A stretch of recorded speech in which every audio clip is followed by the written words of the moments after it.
Hello, this is Microphone Media. Please like, subscribe, and share. Thank you. Hello, this is Microphone Media. Please like, subscribe, and share. Thank you. ስራ እንዴት ነው? ምን አዲስ ነገር አለ?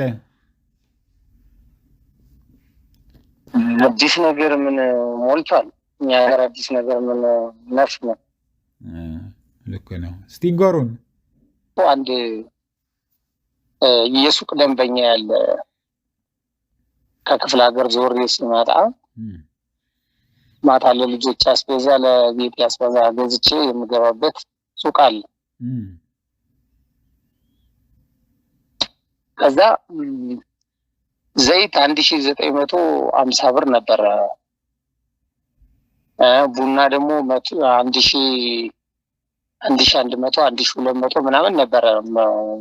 በሱ ሂሳብ ነበር በኪሎ ገዝቼ የምገባ።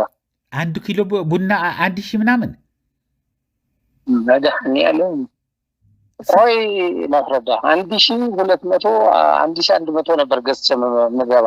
እሺ ዘይት 1950 ብር ነበር ገዝቼ የምገባ። ስንቱ ሊትር ነው እሱ? 5 ሊትር። እሺ አሁን አንድ ቀን እንደተለመደው ዘይት ስጠኝ፣ ቡና ስጠኝ፣ ስኳር ስጠኝ ምናምን ብዬ ሲደምርልኝ ዘይቱ 2400 ብር አለ። ቡና 1 ኪሎ ቡና 1400 ብር አለ። ወይ ታምር! ምንድነው ወንድሜ? ምንድነው? 10 ቀን ባልሞላ ጊዜ ውስጥ 10 ቀን ባልሞላ ሰዓት 10 ቀን ባልሞላ ጊዜ ይሄ ሁሉ የገንዘብ ልዩነት ምን አመጣ ብዬ ስለው አይ ወንድሜ አንድ ነገር ልንገርህ አለኝ። አልኩት በየሱቁ እየዞሩ የመንግስት የብልጽግና ካድሬዎች በየሱቁ እየዞሩ ቡና ስንት ብር ነው የምትሸጥ የሚያክል ለምንድን አጨምሩ ለምን አጨምሩ ይሉናል። ዘይት ስንት ብር ነው የምትሸጥ የሚያክል ለምንድን ያልጨምራችሁ አጨምሩ ይሉናል። ስለዚህ እኛ ተቸገርን። የመንግስት አካል ድሮ አለኝ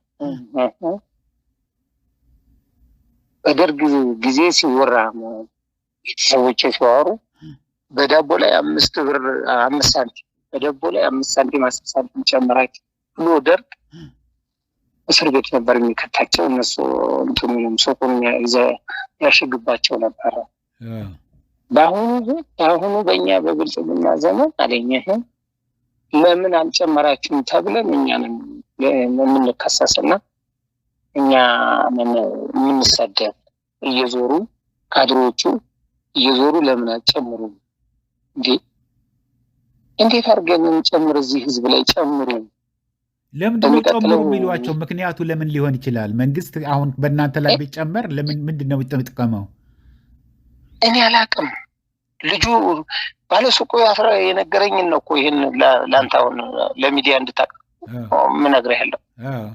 አይ ምክንያቱም እንደገና እኔ ብቻ ስላልሆነ የሚያዳምጠው ምናልባት ቆይ ላስረዳ።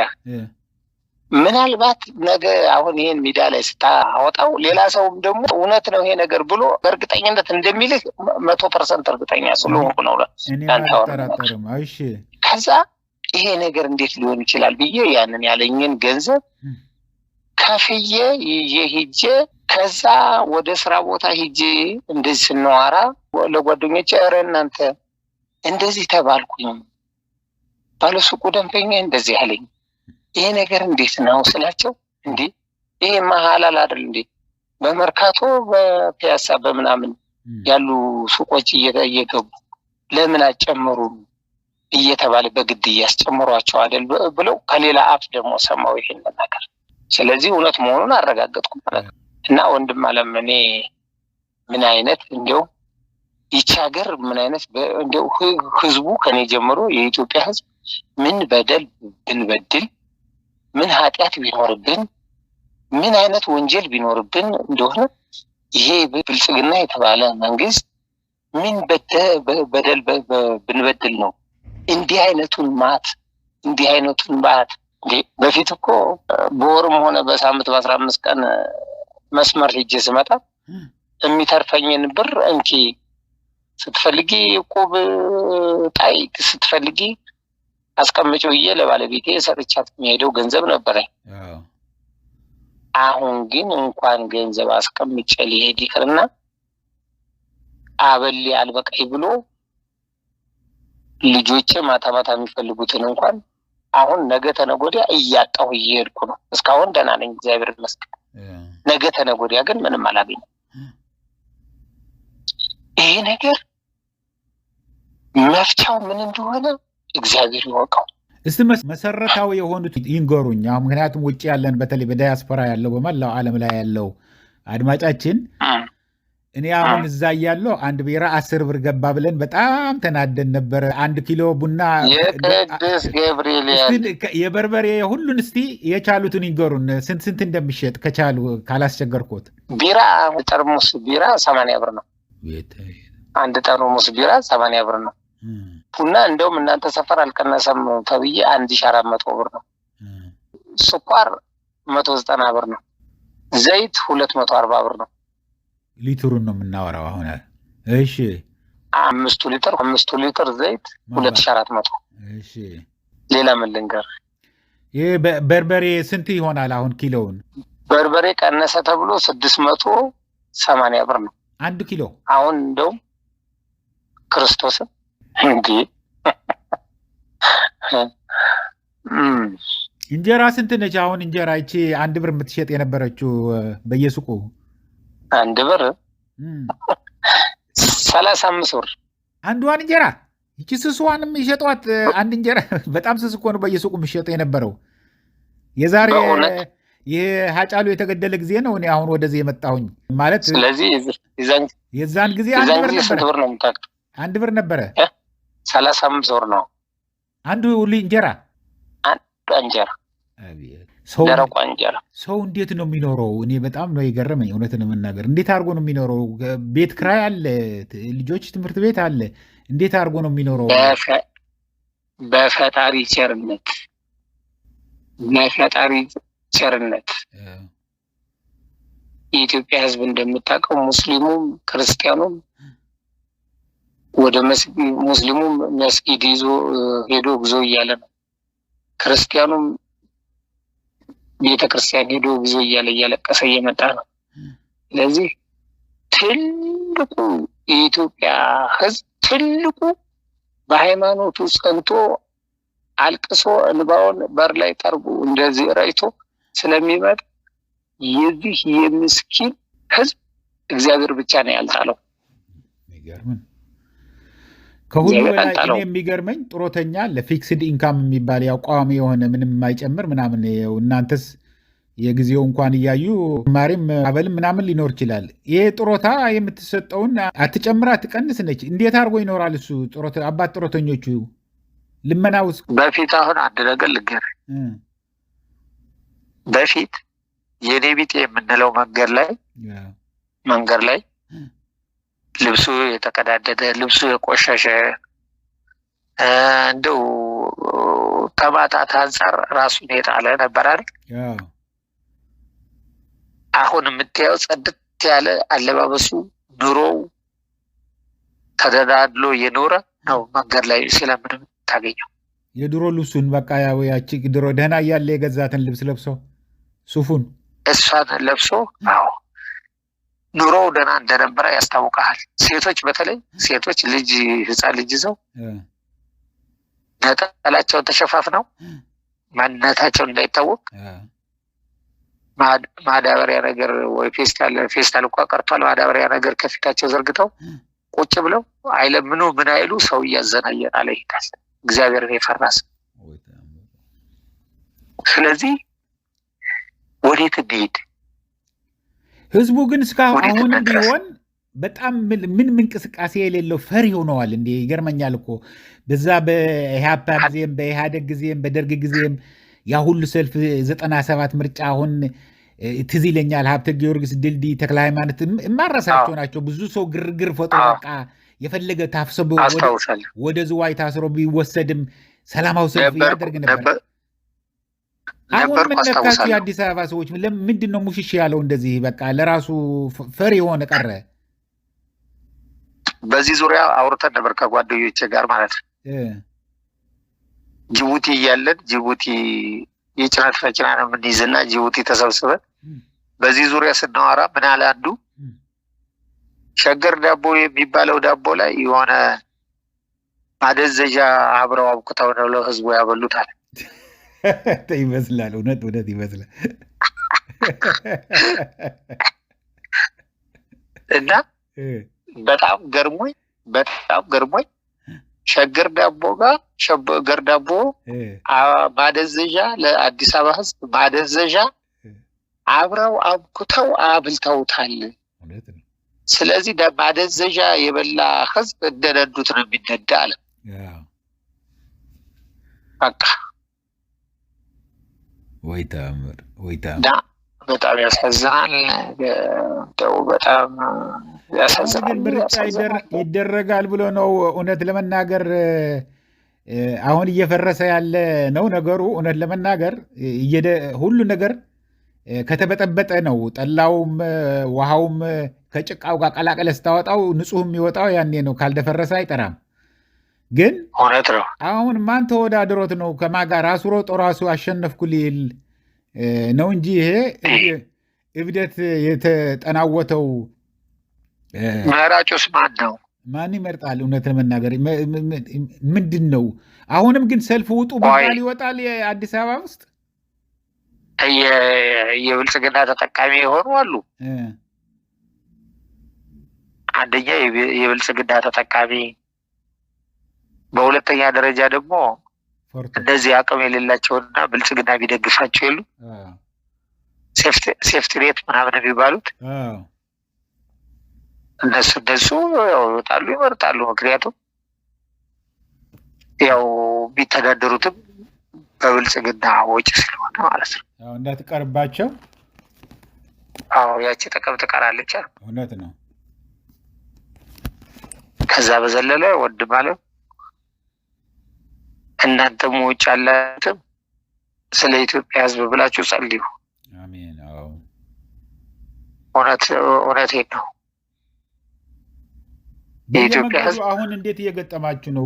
በየመንገዱም መከራ ነው። መሽተዋል እደር እየተባለ እያስገድዱ ያሳድሩናል አለ እና እንደገና በጣም ጥሩ ማደሪያ ደግሞ ስለሱ ደግሞ አንድ ነገር ላውራ። በደንብ አድርገው ስለሱ ይንገሩኝ። ለምሳሌ ወደ ጎጃም ባለፈው የዛሬ ወር ከምናምን ሄጃለሁ። ወደዛ ስንሄድ ገና 10 ሰዓት ላይ ፊቼ ላይ ቆሞ ተባል። ለምን ነው ስንል መንገዱ አያስኬድም ቆሞ ተባል። እሺ ብለን 10 ሰዓት ቆመን አዛው አደር። ጠዋት በሰልፍ 300 ብር ከአንድ መኪና። እሺ የሚገርም የምንድን ነው ስንል የጠባቂ 300 ብር ከፈል። ከዛ ከባድ መኪና ነው። የአማራ ክልል ነው።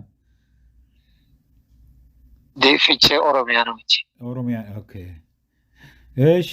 ከዛ ከፊቼ ተነስተን ደግሞ ያው ከባድ መኪና ደልባና አይሄድም፣ መንገዱም ተበላሽቷል። ስናዘግም ውለን ደግሞ ደጀን 11 ሰዓት ሲሆን ደጀን ደረስ። ደጀን ደግሞ ኬላ ተዘጋብን። ደጀንም ቆም 11 ሰዓት ላይ ጠዋት ስናነሳ 300 ብር።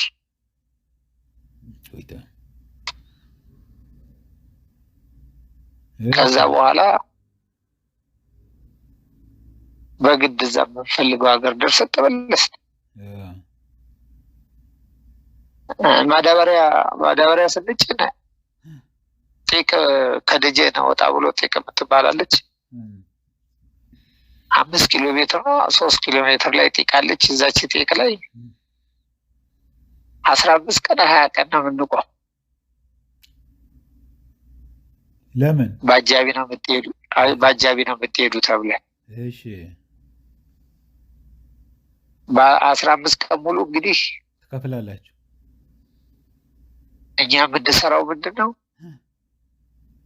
በኩንታል ነው 35 ኩንታል ነው የሚታሰብልን። ለምሳሌ 400 ኩንታል ከጫንኩኝ ከ400 ኩንታል ላይ የ35 ኩንታሉ የኔ ነው ሂሳቡ። እሺ አበሌ እሱ ነው በቃ። እሺ ያቺ ብር 15 ቀን አንድ ከተባለ ቆሜ 15 ቀን ከበላኋት ለልጆቼና ለቤቴ ምን ይዤ ልግባ? ምክንያቱም እንደፈለግን ሄደን አራክፈን እንደፈለግን አንመለስም። 15 ቀን እንደው በዛ ከተባለ 20 ቀን 15 ቀን ቆመን ነው ሄደን በግድ አጃቢ ሄደን አራክፈን የምንመለስ እና መላው ጠፍቶብናል። እንደገና ያቺ አሊደሩ የምትባል ቦታ ከፍቼና ከግብረ ጉራቻ መካከል ላይ ያለች አሊደሩ የምትባል ቦታ ሚኒሻና ልዩ ኃይል የኦሮሚያ ልዩ ኃይልና ሚኒሻ ካልቆመባት ማለፍ አንችልም፣ እንታገታለን። ለምንድን ነው እንደሱ የማያደርጋችሁ? ለምንድን ነው ማለፍ የማትችሉት? ለምንድን ነው ይሏችኋል ማለፍ የማትችሉ? አጋቾች አሉ። አጋች አለ። ኦኬ። ስለዚህ አጃቢ ያስፈልጋችኋል። አዎ ባስ ምናምን እንትን የሚሉት እኛንም የጭነት መኪና ካገኙ ይወስዱናል። እሺ ይወስዱንና 1 ሚሊዮን 700,000 ብር 1 ሚሊዮን ብር ይጠየቅብናል። ያንን ከከፈልን እንወጣለን። ከፍለንም እድለኛ ነው የሚወጣ። ካልከፈልንም እንገደላለን፣ ከፍለንም እንገደላለን። በቃ ይሄ ነው ያለው ነገር ኢትዮጵያ ውስጥ። ይታዩት እንግዲህ አሁን አይናቸው አልበራም እንጂ ሁሉም ገነት ሆነዋል። ከዚህ በፊቱ የነበረ ጨለማ ነው፣ ገዳይ ነው፣ ጨፍጫፊ ነው እያለ የሚናገረው አሁን እውነት ለመናገር እኔ ትዝ ይለኛል ከአዲስ አበባ ብድግ ብዬ ዝም ብዬ እኔ ከዚህ ኖረን ከዛ ተመልሰን ወደ ኢትዮጵያ ከዛ ደግሞ ሰላም ነው ብለን ግርግር ሲነሳ ደግሞ ወደዚህ ተመልሼ የመጣሁትና ሄሎ አቤት ሌላ መስመር ገብቶብኝ ነው አለ እንቀጥላለን እና ወደ ፈለግንበት ብድግ ብሎ ከአንድ ጫፍ ወደ አንድ ጫፍ እስቲ ሂደን እዛ አድረን እንምጣ እስቲ ይሄን ነገር አገር አይተን እንምጣ እያልን ነበር የምንሄደው።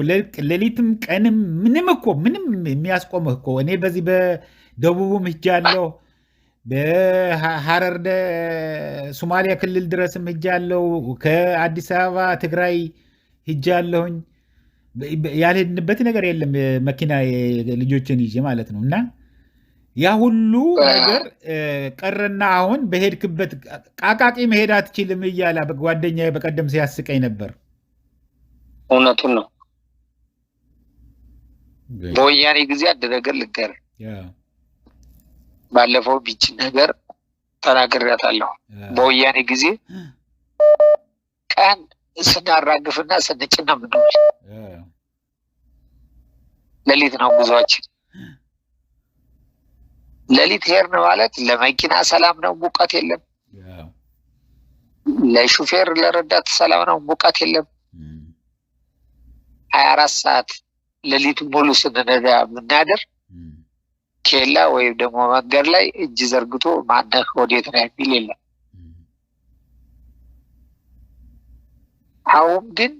አሁን ግን እንዳለ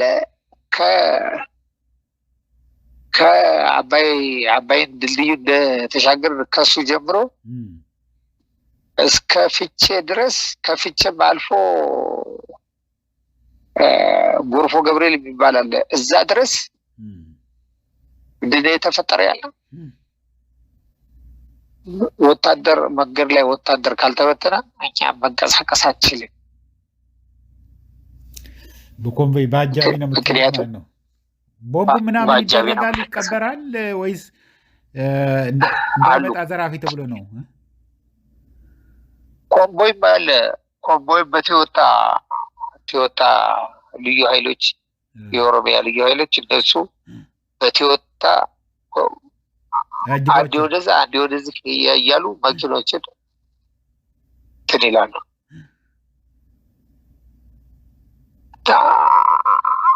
እያስተዳደርኩ ነው ብሎ ካለ ውሸት ነው። እያስተዳደረ አይደለም። ህዝቡ ይልቋንስ በእግዚአብሔር ኃይልና በእግዚአብሔር ጸጋ ነው እየኖረ ያለ እንጂ በየቦታው ሞተ ነው። ከሌ ሹፌር በየቦታው ሞተ ነው። በየቦታው ሹፌር ተገደለ። በየቦታው ሹፌር ሞተ ነው። የሚገርም ነው።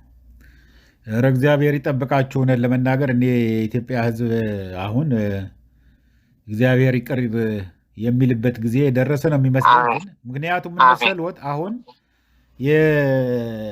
የፈልግ አሁን ትናንትና ያወጣትን የትግራይና የአማራ ህዝብ እንደገና ደግሞ መልሶ ለማናቆር ለማፋጀት ያወጣትን አይ ቀልድህን እናልታጣላ እንፈልገህ ነው ብሎ ነው መግለጫ ያወጣው። የትግራይ መንግስት ከአማራ ያው የእሱ ቡችሎች ወጥተው የብልጽግና ዝም ብሎ የሆነና የሆነ ቀለም በሉት ለትግራይ ከቀማህልን ብልጽግና ኦሮሞ ይውሰደው መሬቱን ያሉበት መግለጫ ነው ያወጡት።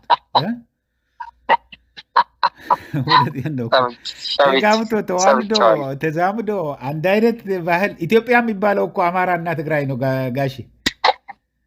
ኢትዮጵያ የሚባለው ያሁን ያለው ሳይሆን ኢትዮጵያ የሚባለው ኢትዮጵያ የምትባል መስርተው ኤርትራንም ጨምሮ ትንሽ ሱዳንም ጨምሮ እስከ የመን ድረስ ሲሄድ የነበረ የ3000 ዓመት የሚባለው ክርስትናውም ምስልምናውም ሁሉ የተጀመረበት ይህ ህዝብ ላይ ነው። ይህንን ህዝብ ታዲያ በዚህ በአንድ ተራ ሰው እንዴት እውነት ለመናገር እያፋጀ ስልጣኑን ለማቆየት የሚያደርገውን ይህንን መኮንን ያለብን ሁሉም ሰው ማወቅ ያለበት ይሄ ነው። ጠላቱን ዋና ጠላቱ ቀንደኛ ታሪካዊ ጠላቱን ማወቅ ያለበት ይሄ ነው። ይሄ ሰው እንደዚህ ሰውዬ ገጥሞት አያውቅም የኢትዮጵያ ህዝብ እውነት ለመናገር። ይሄ ስል ደግሞ የኦሮሞ ህዝብ አይደለም። ይሄ ለኦሮሞ ህዝብ ጠንቅ ነው። ይሄ አሁን 4 ኪሎ ያለው መንግስት ለኦሮሞ ህዝብ ለኦሮሞ ወጣቶች አሁን በቀደም ወስዶ ያ ሁሉም ልሻ እንደ ቅጠል ነው የረገፉት። ደውለው ነግረውኛል። ከዛ እንደ ቅጠል ስለዚህ ለማንም የማይሆን ሰው ስለሆነ ይሄ ሁላችንም ተባብረን አንድነታችን አጠናክረን በቃ ማለት አለብን። በቃ እውነት ነው እና ይደውልልኝ ጋሼ። እደውላለሁ። ሰላም ሆነው ሰላም ያገናኛል። አሜን አሜን።